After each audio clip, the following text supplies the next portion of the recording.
Assalamualaikum warahmatullahi wabarakatuh. A'udzu billahi minasyaitonir rajim. Bismillahirrahmanirrahim. Alhamdulillahi rabbil alamin. Wassalatu wassalamu ala asyrafil anbiya'i wal mursalin wa ala alihi wa ashabihi ajma'in. Ashhadu an la ilaha illallah wahdahu la syarika lah wa ashhadu anna Muhammadan abduhu wa rasuluh. Subhanaka la ilma lana illa ma 'allamtana innaka antal alimul hakim. Rabbi shrah li sadri wa yassir li amri wahlul 'uqdatam min lisani yafqahu qawli wa hayyi lana min amrina rashada. In uridu illa al-islaha mastata'tu wa ma taufiqi illa billah alaihi tawakkaltu wa ilaihi unib. Sadaqallahul azim. Yang dihormati Tuan Imam, yang dihormati Tuan Bilal, tuan-tuan, puan-puan, hadirin hadirat yang dirahmati lagi dikasih sekalian. Alhamdulillah, Allah izinkan kita berkumpul lagi pada malam ini untuk menyambung lagi kuliah kita dalam buku Manusia dan Islam.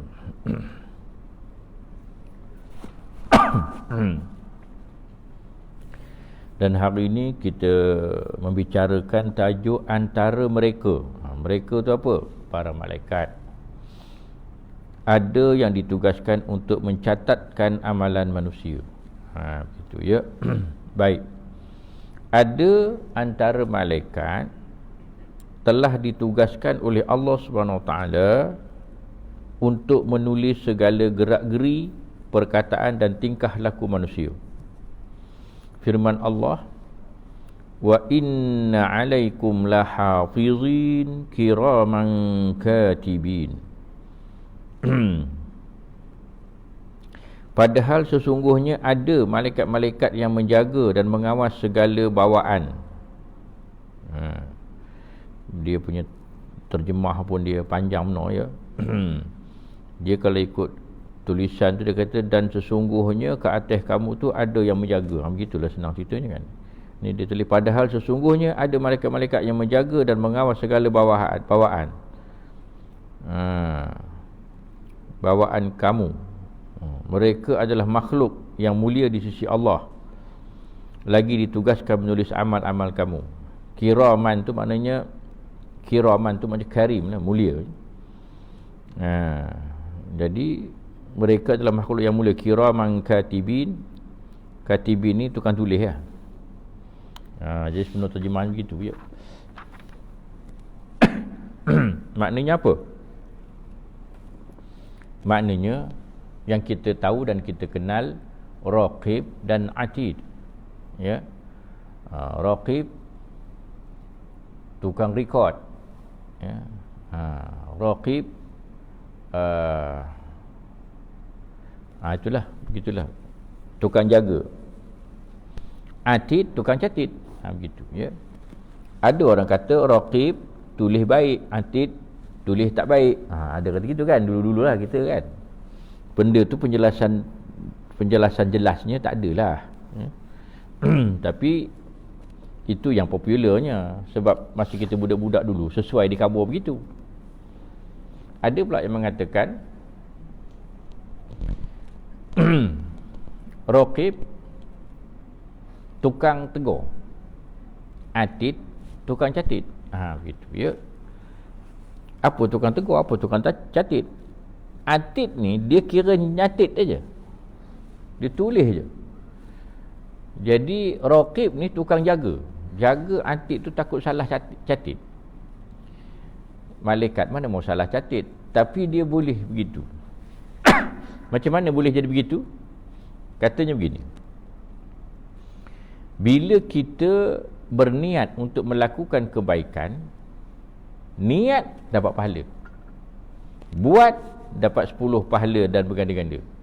Gitu. Ya. Bila kita berniat untuk buat benda yang tidak baik, kita semua tahu begitu kan, maka tidak lagi ditulis keburukan itu, sebab baru niat lagi, belum buat lagi. Dikatakan atid ni niat buat buruk pun dia nak tulis dah, tapi raqib kata jangan tulis dulu, dia baru niat belum buat, tunggu buat baru tulis. Atid pun ikut. Begitulah kata demo, ya. Hakikat sebenarnya begitu ke, yang macam mula ke, sebenarnya tak penting. Sebab yang penting jangan buat tak elok. Itu yang penting kan. Buat tak elok ikut mana pun memang tercatatlah ketidakelokan itu. Begitu, ya. Buat jahat akan kita nampaklah nanti di akhirat. Sebab itu yang penting bukannya raqib atid mencatat tu, masalah kita jangan buat tak elok, ya. Mungkin ada orang akan memperkatakan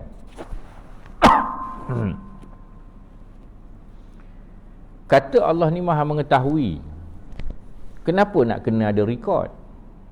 Kalau tak ada rekod, Allah tak ingat ke? Allah tak tahu ke? Macam mana nak kata, tuan-tuan? Apa nak cakap?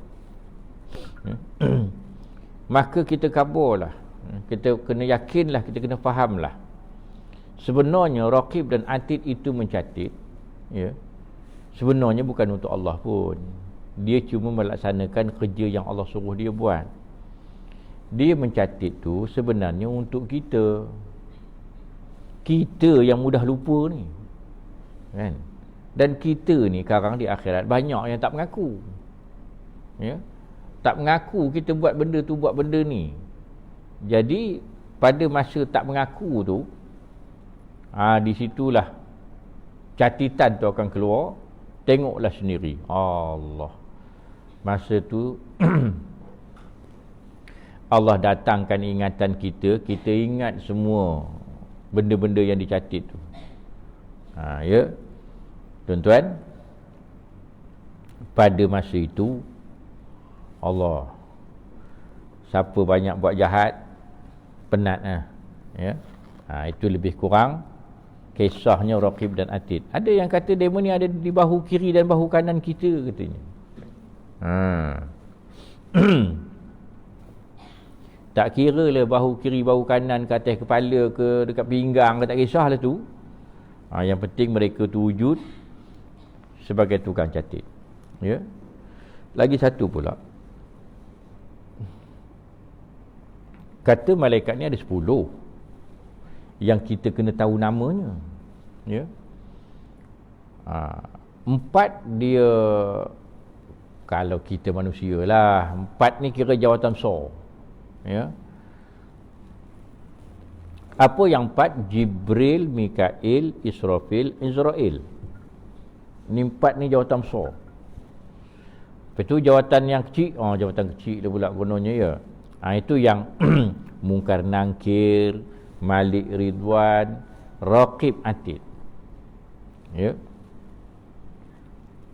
Jadi 10 lah, 4 campur 6 10, ya. Jadi Raqib Atid ni kita tahu ada 10 malaikat, ya. Sebenarnya adakah sebenarnya 10? Ya. Malaikat ni, tuan-tuan, kalau nak kata 10 jadi tak banyak. Jadi bayangkan Munkar Nangkir, ya, tukang soal dalam kubur. Satu kubur ada 2. Ada berapa bilion kubur, berapa trilion kubur, ya. Berapa banyak orang mati. Manusia yang ada pada satu masa ini pun lebih kurang 7 bilion. Itu yang ada. Mana yang dah mati, tentu dah lagi banyak. Jadi Munkar Nangkir ni berdua je ke? Atau macam mana? Nampak? Samalah Raqib dan Atid, ya? Kalau dia ada dua je, nanti orang lain buat kerja kan dia tak tengok lah. Kita je kena. Kalau seorang ada dua, kalau sekarang manusia ada 7 bilion, maknanya ada 14 bilion dalam satu masa. Ya. Jadi adakah dia banyak ataupun dia cuma dua? Jadi kita boleh ambil satu kesimpulan, itu adalah gelaran untuk malaikat yang tukang catat. Malaikat ini dia ada banyak dan dia ada tugas masing-masing dan ada gelaran-gelarannya. Tapi kalau Jibril umpamanya, dia satulah pasal dia ketua malaikat. Ya. Israfil umpamanya, dia peniup sangkakala. Dia satulah. Ya. Mikail, wallahu alam. Israel tukang cabut nyawa. Tak tahu dia banyak ke dia satu ke, kan? Kalau nak kata satu payah juga pasal kadang-kadang yang mati serentak banyak. Ya. Banyak mana mati serentak pasal dia nyabut nyawa bukan nyawa orang aja, nyawa binatang boleh cabut. Bayangkanlah kalau orang kata semut satu batalion semut dia kata spray. Berapa ribu mati sekali tu, kan? Sini ribu-ribu. Tempat lain pula spray juga, mati juga. Macam mana gaya nyabut? Kalau dia seorang macam mana gaya? Kata kita, kan? Hakikatnya Allah saja yang tahu, ya. Yang penting adalah tugas-tugas malaikat itu. Di antaranya tukang catat. Antara mereka yang ditugaskan menanggung arasnya, menanggung aras dan sebagainya, ya. Di antara mereka ada yang ditugaskan menanggung aras. Ada di antara mereka yakni malaikat telah ditugaskan menanggung aras Allah SWT dan sebagainya. Ya. Firman Allah, "Wan syaqqatis samaa'u fahiya yawma idzin wahiyah wal malaku 'ala arja'iha wa yahmilu 'arsya rabbika fawqahum yawma idzin samaniyah." Dan terbelahlah langit. Wan syaqqatis sama'. Lalu menjadilah ia pada saat itu lemah dan runtuh. Sedang malaikat-malaikat ditempatkan mengawal segala penjurunya. Dan aras Tuhanmu pada saat itu dipikul oleh 8 malaikat.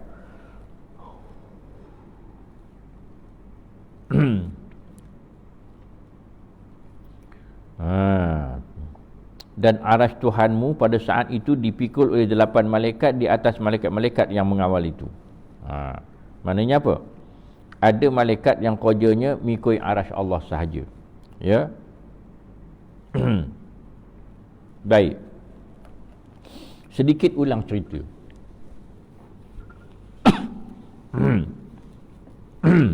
Bismillahirrahmanirrahim.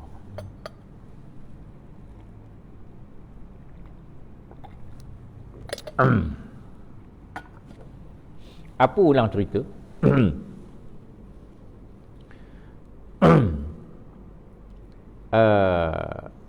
Rasulullah ini dia pernah melihat Jibril itu dalam bentuknya yang original 2 kali.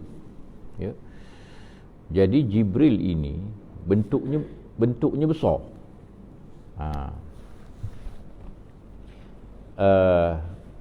Pertama di malam Nabi dilantik menjadi Rasul, yang kedua pada malam Isra' dan Mi'raj. Dia cerita lebih begitulah 2 kali. Ya. Besarnya Jibril itu berdasarkan apa yang Rasulullah pernah cerita, dialognya dengan Jibril itu. Ya. Bila dia tengok Jibril ni sangat besar, maka Nabi pun berkata, Nabi kata, Maha suci Allah yang telah menciptakan engkau ini wahai Jibril, begitulah agung dan begitulah besar. Kenapa Nabi kata begitu? Sebab Nabi tengok Jibril ni dia besar. Besar macam mana besar? Nabi kata Jibril ini bila dia buka satu sayap dia sebelah kanan, maka tertutup langit yang sebelah kanan. Bila dia buka pula sayap sebelah kiri, langit sebelah kiri pula tertutup. Maknanya Jibril ni dia buka 2 aja sayap, langit tertutup. Nak ngaburkan besarnya Jibril. Sedangkan Jibril dia bukan ada 2 sayap. Jibril ada 600 sayap sebelah kanan, 600 sebelah kiri. Bayangkan besar mana? Ya amat-amatlah besar. Itu sebab Nabi kata, wahai Jibril, Maha Suci Allah yang telah menciptakan kamu, begitulah agung dan begitu besar. Dan Jibril dan Nabi cakap lagi, Nabi kata agaknya di langit itu kamu lah yang paling besar gamak ke, ya katanya. Nabi cakap gitu dengan Jibril, ya. Maka Jibril pun menjawab, wahai Rasulullah, tidak, katanya. Oi, tidak. Kalau kamu tidak yang paling besar, apa yang lagi besar daripada kamu, katanya. Maka Jibril menjawab. Jibril kata, jika sekiranya aku buka 600 sayap aku sebelah kanan dan 600 sebelah kiri ni, maknanya 1200 itu dibuka semua, maka besar aku, dia kata, baru sama dengan besar satu saja sayap malaikat yang namanya Israfil, dia kata.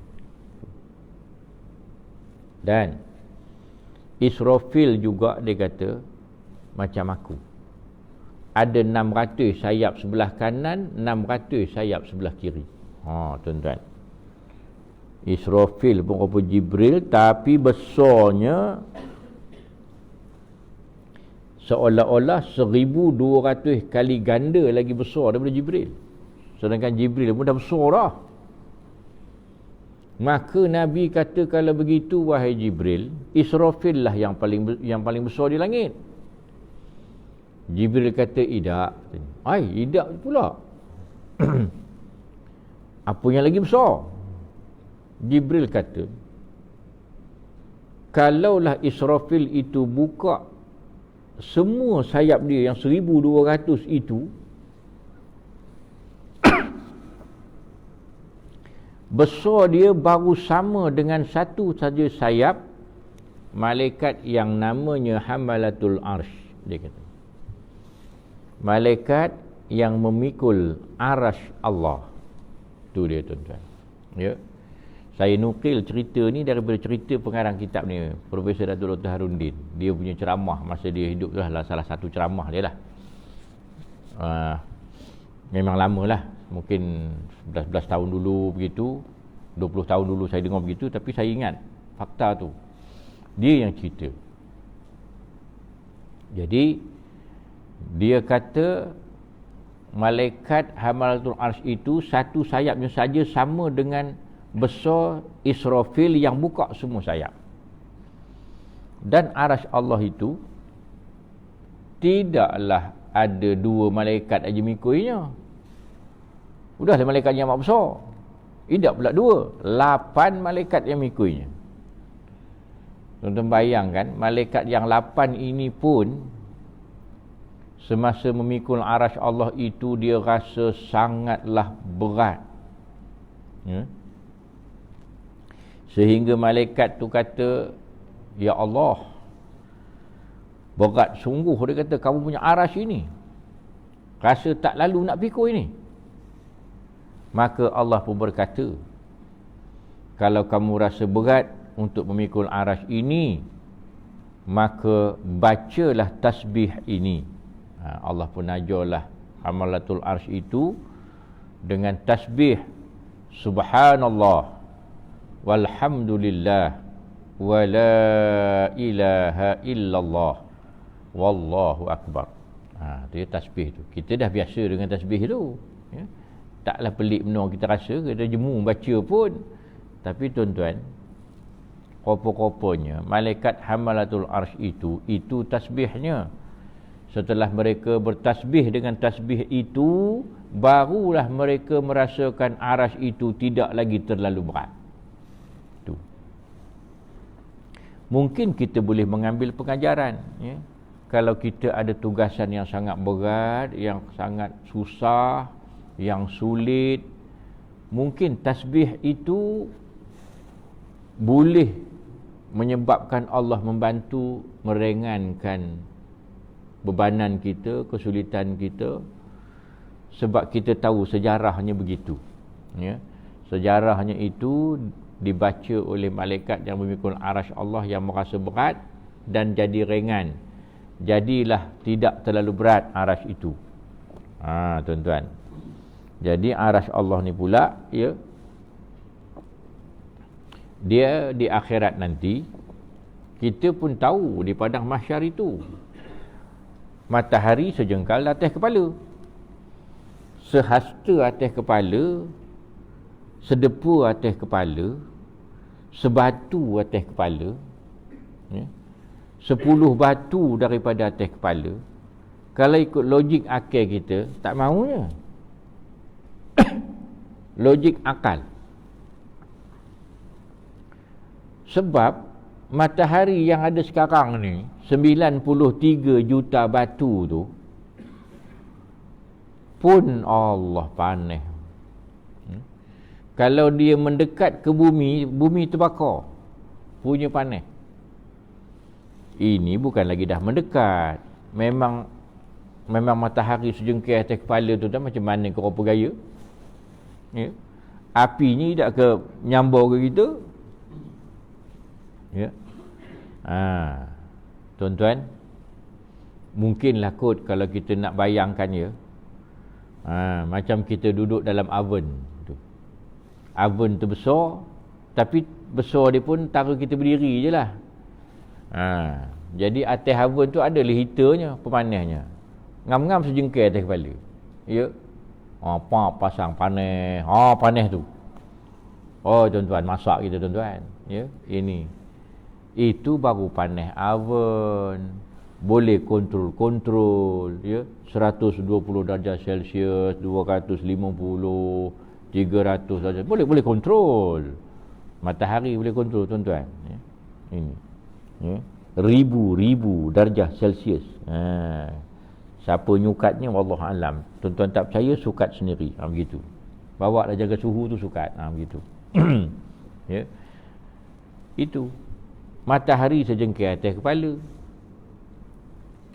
Kalau matahari sejengkal atas kepala, ada hadis Nabi yang menceritakan tentang adanya naungan arasy Allah di padang mahsyar. Udahlah arasy tu besar. Kalau dia nak menaungi kita daripada panas matahari yang sejengkal itu, mana lagi ruang? Mana matahari sejengkal, mana ruang? Nipis kopoh-kotes ke? Arasy tu boleh masuk celah tu ke? Ya. Kalau kita memikirkan dengan logik, tuan-tuan, dengan akal, insya-Allah ada orang yang akan tergelincir akidahnya kerana sukar nak mempercayai benda tu. Ya. Dan benda yang abstrak macam tu memang banyak. Soalan kubur umpamanya. Apa nak ada soal tinggal rangka dalam tu kot? Rangka pun habis hancur dah. Apa nak soal lagi? Kalau nak kira begitu, ya. Jadi benda ni dipercayai dengan iman. Begitulah. Ya. Di akhirat nanti adalah lindungan arasy Allah itu, dan adalah golongan-golongan yang masuk bawahnya. Ya. Di antara satu hadis Nabi yang agak panjang menceritakan tentang golongan-golongan di bawah arasy itu, ya. Sekali imbah lah saya sebutkan sekali imbah pasal kita nyebut ni apa malaikat yang menanggung arasy ni. Arasy tu ada, ya.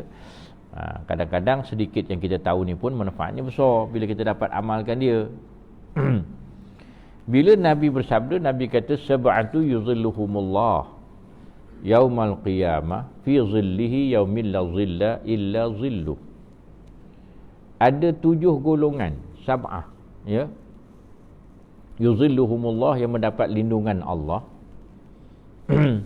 yang pada satu hari tidak ada sebarang lindungan illa zilluhu, melainkan tu satu je lindungan yang ada. Itulah lindungan Arash tu. Sana bukan ada pokok ke, ada bumbung ke, tak ada je. Jadi ada 7 golongan.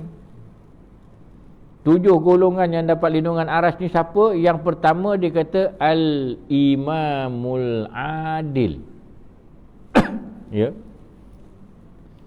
Imam yang adil. Nak cerita itu tak bolehlah cerita malam ni. Itu saya kabur je. Pasal dia nak menceritakan tu jadi panjang. Ya. Pertama. Yang kedua, wa syabun nasya'a fi ibadati rabbih. Syabun, ya, bukan sabun. Asyabab, pemuda. Ya. Syabun nasya'a, dia membesar, dia jadi muda, fi ibadati rabbih, di dalam dia sentiasa beribadah kepada Allah. Maknanya pemuda yang tumbuh membesar di dalam keadaan dia sentiasa beribadah kepada Allah. Ya. Kalau kita ada anak, kita didik anak itu supaya dia beribadah daripada dia kecil sampai dia muda. Setelah dia remaja di muda, ya, dia beribadah kepada Allah. Moga-moga dia ada nama nanti di golongan orang bawah Arash. Ya. Mungkin itu jasa kita sebagai mak bapak kepada anak. Begitulah. Atau bapak kita dulu tak buat apa itu kat kita. Tak apalah tuan-tuan, bapak kita dulu tak mengaji apa kita kod. Kita duduk mengaji hari-hari, ya, ini. Habis itu apa jenis gaya je? Tak apa tuan-tuan, gaya-gaya lain ada, ya. Tadi yang kedua, wasyabun nasya'a fi ibadati rabbih. Yang ketiga, apa dia? Rajulun qalbuhu mu'allaqun fil masajid. Lelaki, ya, qalbuhu, hatinya, mu'allaq, ni jinak, ya, macam mu'allaf itulah, fil masajid, kepada masjid, dalam masjid. Orang lelaki yang hatinya jinak dengan masjid, asal masjid dia cukup seronok, ya. Dia masuk masjid macam ikan masuk dalam air. Nak ikan keluar, tak nak dia. Limbat aja, itu pun dengan cari bangkai baru dia keluar. Tidak, tak nak dia keluar je. Ini. Tu. Jangan masuk masjid macam burung masuk sangkar. Oi, burung masuk sangkar, terbuka sikit lebu. Kopi itulah tu, kan? Sembahyang Jumaat bukan main ya. Elok imam bagi salam, Assalamualaikum warahmatullahi. Udah pakai selipar. Cepat jangan keluar. Kau salam bila? Itu jenis ini burung dalam sangkar. Jadi kalau boleh kita ni biarlah rupa ikan masuk air, ya. Jangan macam burung dalam sangkar. Imam bagi salam pertama udah pakai selipar. Kacau bila masa keluarnya. Ini, ya.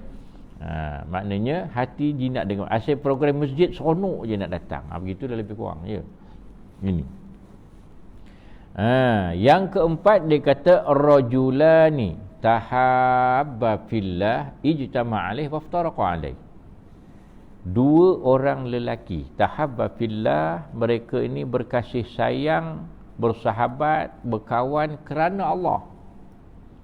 Ijtama' alaih waftaraqa alaih.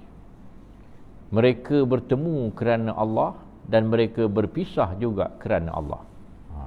Ya. Jadi maknanya sahabat lillahi ta'ala lah, senang ceritanya. Ini. Dia bukannya BFF, ya, bukan best friend forever, tak. Dia friends till jannah. Begitu. Konon begitulah, ya. Bersahabat sampai ke syurga ni.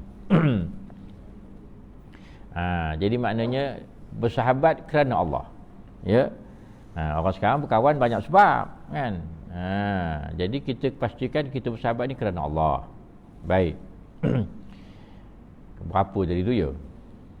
Yang kelima, Yang pertama, imamul adil wa syabun nasya'a fi ibadatir rabbih, rajulun qalbuhu mu'allaqun fil masajid, rajulan tahaba fillah ijtama'a alaihi wa iftaraqa alaihi. Yang nombor 5, ya, rajulun da'athum ra'atun zatu mansibin wa jamalin ila nafsiha faqala inni akhafullah. Apa dia? Rajulun, lelaki, da'athum ra'atun, ya, yang telah digoda oleh seorang perempuan, zatu mansibin wa jamalin. Keadaan perempuan itu seorang yang bernasab, maknanya seorang yang dihormati, yang dikenali, yang popular, yang glamour, yang hebat. Ini, ya. Wa jamalin, dah lah kopi tu cantik lah pula. Ila nafsiha, untuk bermaksiat dengannya. Lelaki ni digoda oleh seorang perempuan yang hebat, yang terkenal dan cantik pula, untuk berbuat maksiat dengannya. Maka lelaki yang digoda ini menolak pelawaan perempuan itu, ajakan perempuan itu, dengan berkata, faqala, maka dia berkata, inni akhafullah, sesungguhnya dia kata, aku takut kepada Allah. Dia menolak itu kerana takutkan Allah, ya.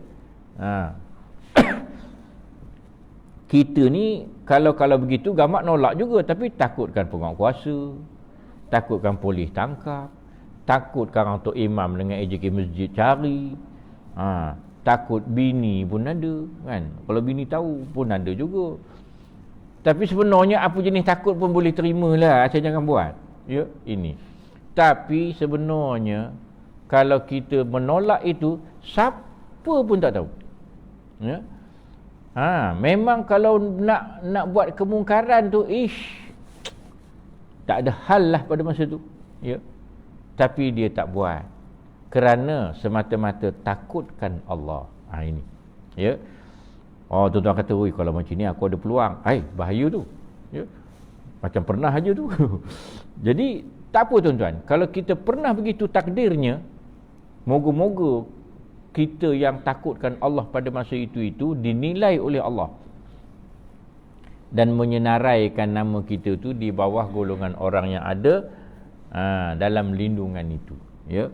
Ini nombor 6. Nombor 7, dia kata, rajulun tasaddaqa akhfa hatta la ta'lam shimaluhu ma tunfaqu bi yamini.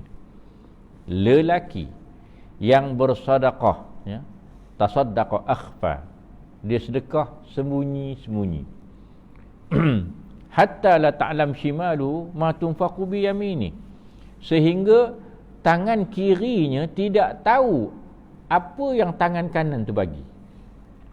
Macam tu punya sorok, ya. Kalau dia kidai bahasanya bagi tangan kiri, tangan kanan tak tahu apa yang tangan kiri tu bagi, ya. Silap gaya tangan yang bagi tu pun tak tahu apa yang dia bagi. Seluk-seluk poket terus masuk dalam tabung, tak tengok pun, ya. Lepas itu pergi kedai makan, tengok, alamak, not RM1 tinggal, termasuk not 50. Maksudnya tak tengok tadi tu. Tak apalah tuan, sabarlah, udah begitu rezekinya, ya. Pernah juga jadi, kan, masuk not 50, jumpa balik Tok Siak tengah ngira tabung. Macam, maaf, katanya, saya nak bagi yang ini, terbagi yang itu, katanya. Boleh ke minta balik? Tapi tak apalah, Tok Siak pun faham, kan, kalau sebanyak itu nak dibagi, kalau yang tu kata terlepas seminggu demam, katanya, jadi tak apalah, kan. Jadi dibagi yang kecil tu, dia ambil lem besar tu, okey lah tu. Jadi moral story-nya, duit besar duit kecil jangan letak setempat, bahaya, ya. Ini asingkan, tambah kalau ada niat nak bagi sedekah, salah ambil nanya kita. Tapi tuan-tuan, orang yang bersedekah sembunyi-sembunyi ni ada peluang, ya. Yang ke-6 dan yang ke-7, dia kata, ar-rajulun zakarallahu khalian fafadat ainahu atau kama qala, ya. Lelaki yang zakarallahu khalian, yang mengingati Allah secara sembunyi-sembunyi ataupun di kala ketika dia seorang diri, ya. fafadat ainahu, maka menitis air matanya. Tu ya. Kenapa pula dia menangis mengingati Allah? Mungkin terkenangkan dosanya, mungkin terkenangkan sedikit amalannya, ya. Ini mungkin terkenangkan sangat banyak kerugian masa yang dah berlalu. Macam-macam lah, ya. Tapi syaratnya fafadat ainahu, maka menitis air matanya, ya. Kalau tak mau menangis, macam mana? Dah jaga tengah malam ni, pukul 3 pagi ni duduk seorang ni, kalau boleh ingat Allah sampai menangis lepas sembahyang tahajud umpamanya, bagus ni. Tapi nak nangis tak terfikir apa benda yang aku nak sedih nak nangis, tak mau menangis, ya. Buat-buatlah menangis, tuan-tuan, ya. Buat menangis. Buat menangis, ya. Buat menangis seorang-seorang. Siapa pun tak tengok, tak Allah tengok. Tidak juga mau keluar air mata. Dia syarat dia kena keluar air mata, ya. Payah benar nak keluar air mata. Tengok ada minyak cakapak tepi ni, ambil colit kat mata sikit, ya. Dia nak berayur juga mata tu. Boleh colit, tuan-tuan. Apa ke laginya? Jangankan nak berayur mata, tidur pun tak boleh dah lepas tu, kan. Ini ya, tuan-tuan. Ulama mengatakan perbuatan yang begitu itu diambil kira dan dikira menitiskan air mata juga. Tuan-tuan, ya. Memang rupa lucu je rupanya, kan. Perah picit bawang ke limau ke mata bayar bubuh macam kapak. Memanglah dia tak boleh patutnya, tapi tak. Allah terima itu sebagai menitiskan air mata juga. Mana aci rupa itu? Aci ke tak aci ke, itulah bendanya, ya. Mungkin dengan cara begitu, lepas itu kita mudah untuk menangis, ya. Orang yang susah menangis kerana dosa-dosanya banyak pun dia tak menangis, orang tu hatinya keras. Orang yang berhati lembut ni, tuan-tuan, dia tak boleh sedih sikit, dia akan segera menangis. Jangan kita tahu, alah dia ni macam bapuk, baru kejap menangis. Jangan, tuan-tuan, ya. Dalam agama, orang yang mudah menitiskan air mata kerana Allah, orang itu hatinya lembut dan dia hebat, ya. Janganlah dia menangis pasal nikam loteri tak kena, nikam nombor tak kena, menangis tu tak payahlah, tuan-tuan. Ataupun tengok kereta, Allah, kereta aku katanya aksiden, remuk, Allah sedihnya menangis. Itu tak payah menangis, tuan-tuan. Nangis itu iyalah koman lah orang macam kopi tu menangis, kan, ya. Pasal apa pula? Sebab kereta tu Allah punya. Bila Allah nak ambil balik cara begitu, dia ambil. Apa kita nak nangis, kan? Yang kita nak nangis ni kalau kita salah banyak dengan Allah, tu baru kita nak menangis tu. Ataupun melihat kebaikan orang yang kita kata, ya Allah, baiknya dia ni, kenapa lah aku tak mampu nak buat baik macam dia tu. Kita pun sedih benar rasanya. Pasal apa? Pasal kita tak dapat buat baik dengan dia. Ataupun kita menangis kerana kita terdengarlah tentang kisah Rasulullah ke, ya. Mungkin kita kata dengar lagu ke, cerita tentang Nabi, Allah rindunya, sampai menitik air mata. Jadi begitu tak apa, ya. Nangis tengok cerita Korea, tuan-tuan, letih kumpul duit beli TV, ya. Tengok cerita Indon nangis, Allah, tak payahlah, ya. Itulah 7 golongan yang akan dapat lindungan arasy Allah di padang mahsyar, ya, berdasarkan satu hadis itu. Janganlah kita kata ramai benar pula masuk karang, tak muat katanya, tak apalah mereka masuklah, teman duk luar udah. Jangan, ya. Jangan kita perasan kita bagus benar sampai macam tu, ya. Dapat masuk salah satu golongan tu dah cukup bagus. Janganlah perasan kata tak muat, kan dia luar. Malaikat yang mikui pun dah tak tahu berapa kali ganda besar dengan alam ni. Apa kita nak risau, ya? Bawah tu pula bukannya macam tengah hari panas duduk bawah garas kereta.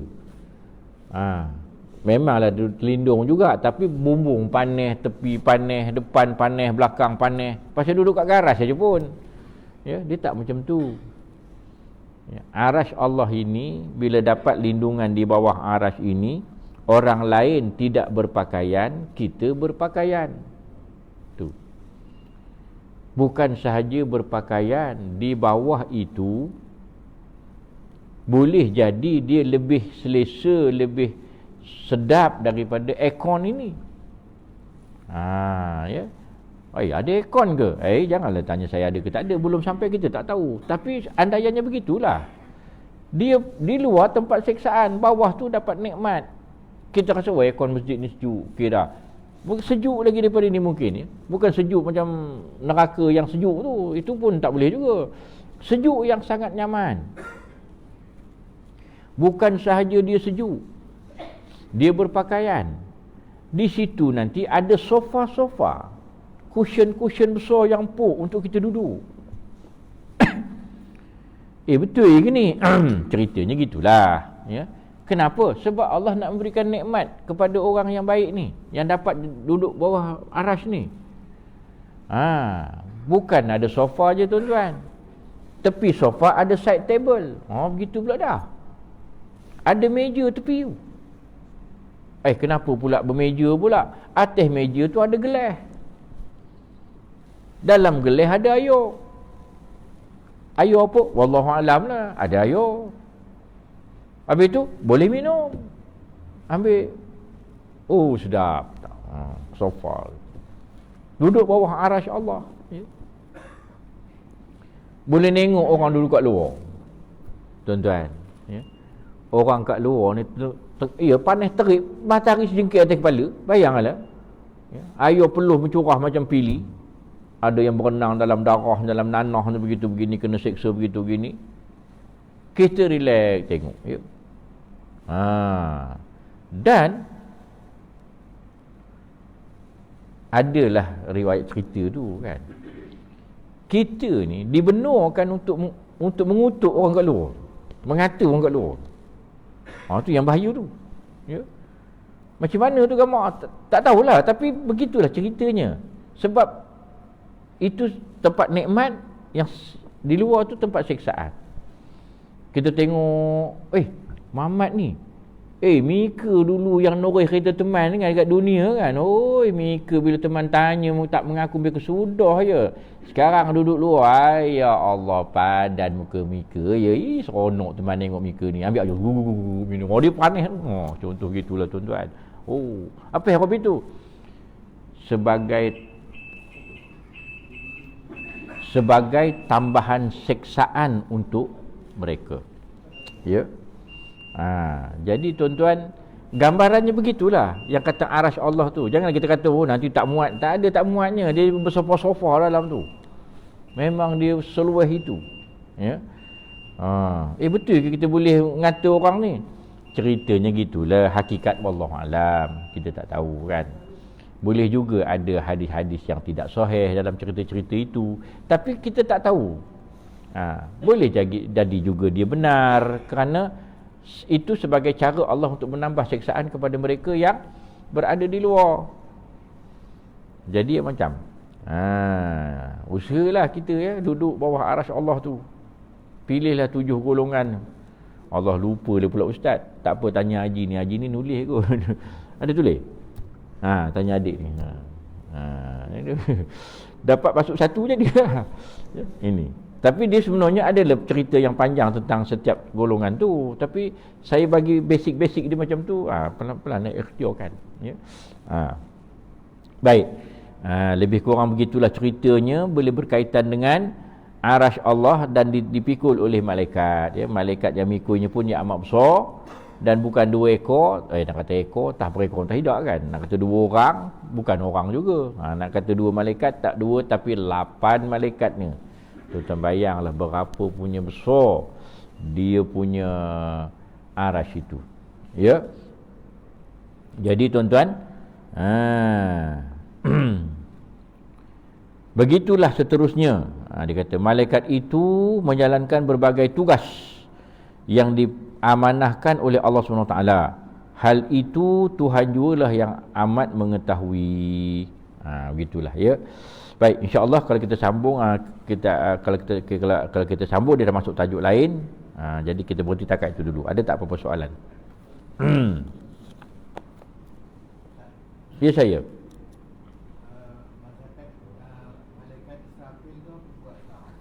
Israfil, apa buatnya sekarang? Nampak itu soalan tu, macam mana nak jawab tu?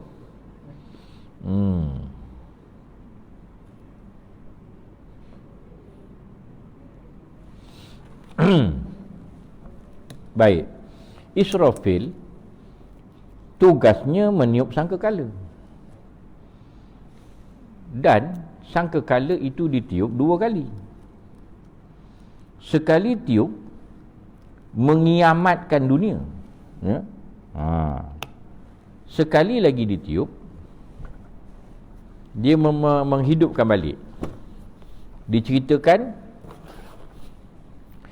makhluk yang akhir mati ialah Israel. Kenapa? Semasa kiamat itu berlaku, Israfil tiup sangkakala, maka semua makhluk mati, termasuk Israfil pun mati. Sebab nyawa dia dicabut oleh Israel. Maka Israel lah yang akhir sekali mati.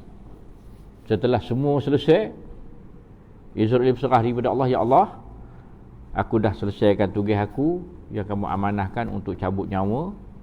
Hari ni dah tak ada lagi dah nyawa nak dicabut. Sekarang aku serah diri kepada Allah yang mencabut nyawa Israel. Ya. Israel mati last sekali. Ya. Tetapi yang Allah bangunkan yang pertama adalah Israfil. Ya. Israel mati last, tapi bangun yang dulunya Israfil bangun. Kenapa dia bangun? Dia nak niup trompet. Trompet yang ditiup tu menghidupkan semula. Jadi dia bangun pula yang nombor 1. Ya. Bila ini berlaku nanti pada hari kiamat. Soalannya, sekarang apa dibuatnya? Sekarang apa buat tuan-tuan? Ya. Jawapannya ialah wallahu alam. Itu jawapannya. Saya tak tahu apa dibuat je. Sebab kata orang, dia tengah menganggur sekarang. Dia tahu dah ada tugas dia, tapi belum sampai lagi. Jadi dia nganggur dulu. Pasalnya, saya juga tidak terjumpa mana-mana hadis menceritakan apakah yang dibuat oleh Israfil sekarang. Tak ada. Kalau tuan-tuan ada terjumpa, mungkin tuan-tuan boleh bantu untuk menjawab soalan haji kita ni. Tapi saya, setakat yang saya baca-baca buku-buku lah, hadis-hadis tu, saya tak ada jumpa apa Israfil buat sekarang. Cuma tahu tugasnya sekarang tiup angin sangkakala, trompet sangkakala itu. Ya. Jadi apa dia buat sekarang? Wallahu alam. Sebab kata orang kita bergurau-gurau ni gitulah, dia tengah nganggur lah ni. Megangnya trompet, tapi amat besar. Mungkin besar tu lepas saya kan, mungkin dia dah besar ya amat. Trompet ni pun dah besar itu, moncong trompet. Bumi ni macam pasir je penuh depan. Begitulah gamak kot ya. Cakrawala semua macam pasir je. Sekali dia kiamat. Gitulah gamak kot. Jadi itulah yang saya boleh bagikan ceritanya. Apakah dia buat sekarang? Wallahualam. Kita pun tak tahu apa dia buat. Kalau tuan-tuan jumpa hadis ceritanya, mungkin kita boleh kongsikan di masa akan datang. Ya. Wallahualam. Ada lagi? Ya.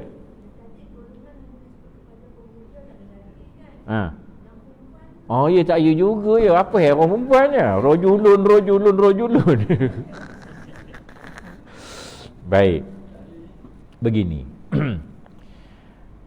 Ulama menerangkan bahawa apabila hadis itu menceritakan tentang kelebihan kepada seorang lelaki, ya, maka di dalam kelebihan itu orang perempuan termasuk sekali.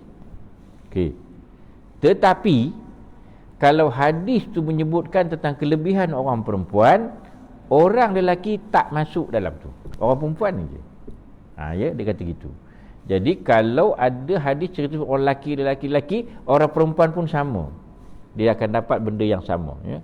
Cuma mungkin perlu disesuaikan dengan keadaan. Maksudnya seperti hati yang jinak ke masjid. Benda ni tuntutannya kepada orang lelaki. Mungkin orang perempuan pun akan sama dapat, tapi tidak dituntut dari segi tuntutan. Tapi dari segi kelebihan, mungkin orang perempuan dia akan sama juga. Dia akan dapat juga. Imam yang adil. Janganlah jadi Aminah Wadud pula, tak yang jadi tok imam. Ini. Ada pendapat mengatakan imam tu imam solat, ada pendapat mengatakan imam tu adalah pemimpin. Mungkin kita boleh masuk perempuan dalam kelas pemimpin itu. Mana dia seorang ibu di rumahnya, ataupun dia pegawai di pejabatnya, atau dia ketua sebagai pengurus atau pengarah di syarikatnya, maka dia berlaku adil. Maka itu mungkin panggu dia. Tapi untuk imam semayang, bawa bertenanglah, begitu kan. Jadi maknanya dalam perbahasan ulama muhadis ini, bila Rasulullah menyebutkan tentang lelaki, maka perempuan masuk sekali. Tapi kalau Rasulullah sebut tentang perempuan, lelaki tak masuk. Dia begitu keadaan. Jadi jangan susah hati menolak ayat. Jadi yang penting kita jadi orang baik je, insya-Allah. Wallahu a'lam. Okeylah ya. Jadi setakat itu dulu malam ini tuan-tuan ya. Jadi akhir kata saya banyak minta maaflah kalau cerita saya ni ada yang menyinggung tuan-tuan perempuan ataupun terkasar bahasanya. Sesungguhnya yang baik itu daripada Allah Subhanahu Wa Taala, dan yang buruk itu kelemahan dan nafsu saya sendiri. Sekian dah dulu. Wallahu a'lam wabillahi taufiq wal hidayah. Assalamualaikum warahmatullahi wabarakatuh. Saya dah semayang tadi, jadi tuan-tuan saya tak ada serta lah.